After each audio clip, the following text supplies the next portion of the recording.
c'était de revenir au Rwanda pour recommencer ce qu'ils avaient fait en 1994. Devant la menace, le FPR, à peine sorti du maquis, se prépare déjà à une nouvelle guerre. Il ouvre ses rangs et recrute au Zaïre parmi la population d'origine Tutsi, mais aussi parmi les opposants à Mobutu. Il fallait que nous préagissions et nous avions déjà repéré des Zaïrois qui étaient prêts à combattre Mobutu pour nous, avec notre aide, bien sûr. En même temps qu'il prépare la guerre, Paul Kagame se rend au siège des Nations Unies pour tenter une dernière fois d'obtenir un engagement de la communauté internationale. La paix et la stabilité du Rwanda et de la région va dépendre de ce que la communauté internationale sera capable de faire et dans les délais les plus courts. Envoyer un signal ferme et fort aux criminels impunis de la région est bien évidemment la meilleure solution.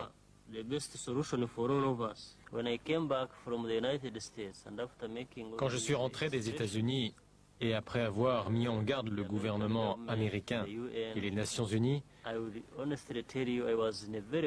très honnêtement, j'étais dans un état d'esprit très combatif. J'étais prêt à prendre toutes les mesures nécessaires pour régler la situation.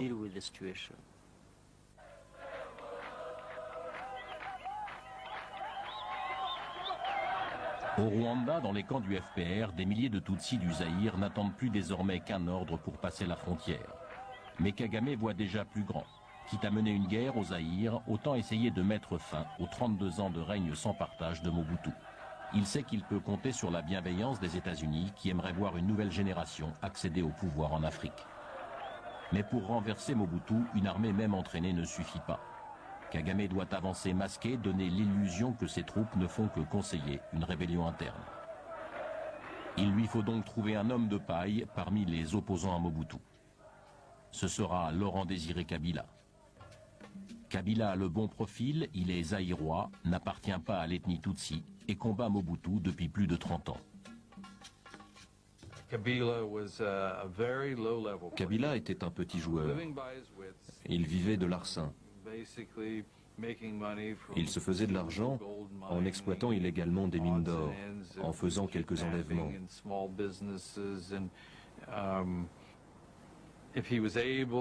Il persuadait les Chinois ou d'autres qu'il menait une révolution pour leur soutirer un peu d'argent.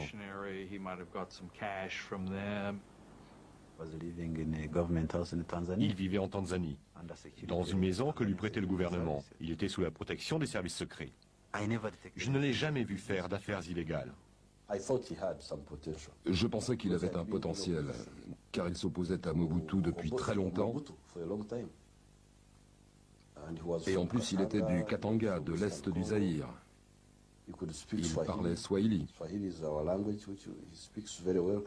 Kabila parlait très bien notre langue, mais on savait aussi que c'était un piètre organisateur.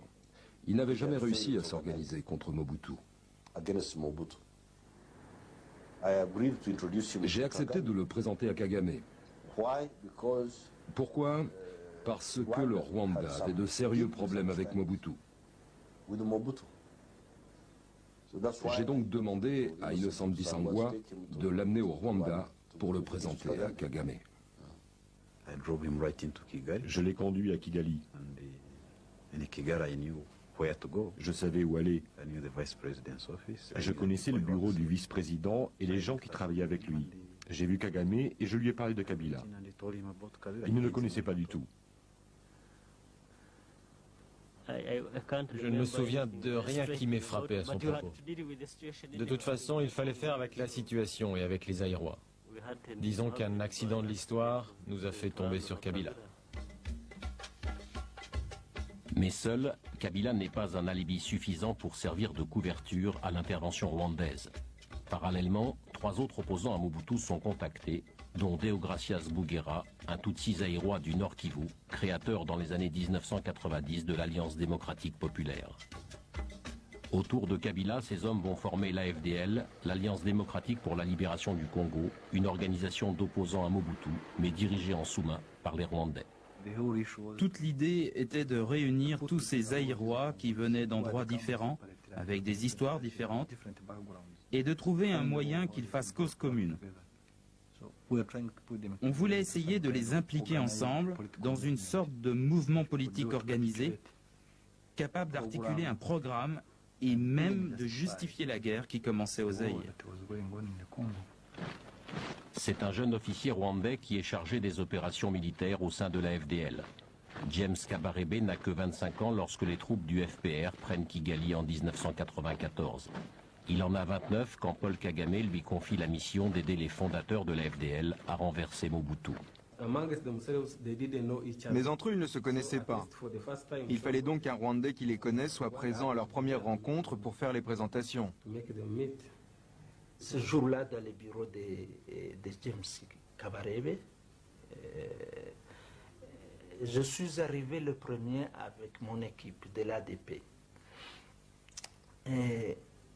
Après, il y a une jupe militaire qui est arrivée, avec des hommes d'abord. C'était Kabila. C'était la première fois que je le voyais physiquement. J'ai vu un homme qui était en sandales, un vieux, mais qui semblait boiter, avec une tête rasée.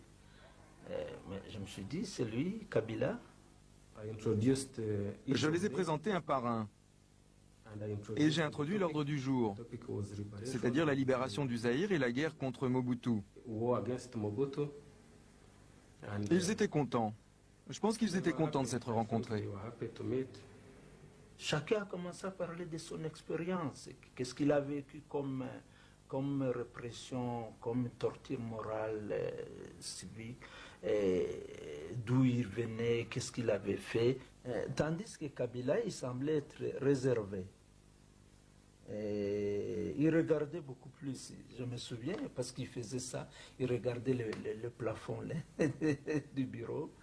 Et quand il a intervenu, il nous a dit que son parti, le PRP, avait ses militants dans le Sud Kivu. Les hommes, les armes, la logistique, tout est en place. Les Rwandais et leurs alliés de l'AFDL n'attendent plus qu'un prétexte pour déclencher la guerre contre Mobutu. Le gouverneur du Sud Kivu, qui vivait à Bukavu, a fait une déclaration à la radio. Il donnait une semaine seulement aux Tutsis zaïrois du Sud Kivu, notamment à ceux qui vivaient dans les montagnes de Mulenge, pour quitter le pays sous peine d'être tués dans les 6 jours.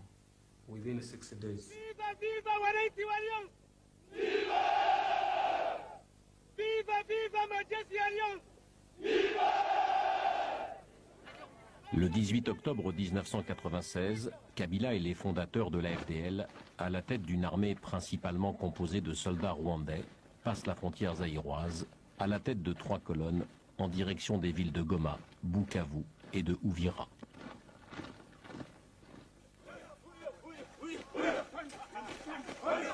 Nous sommes passés par Gisenyi pour entrer dans la ville de Goma.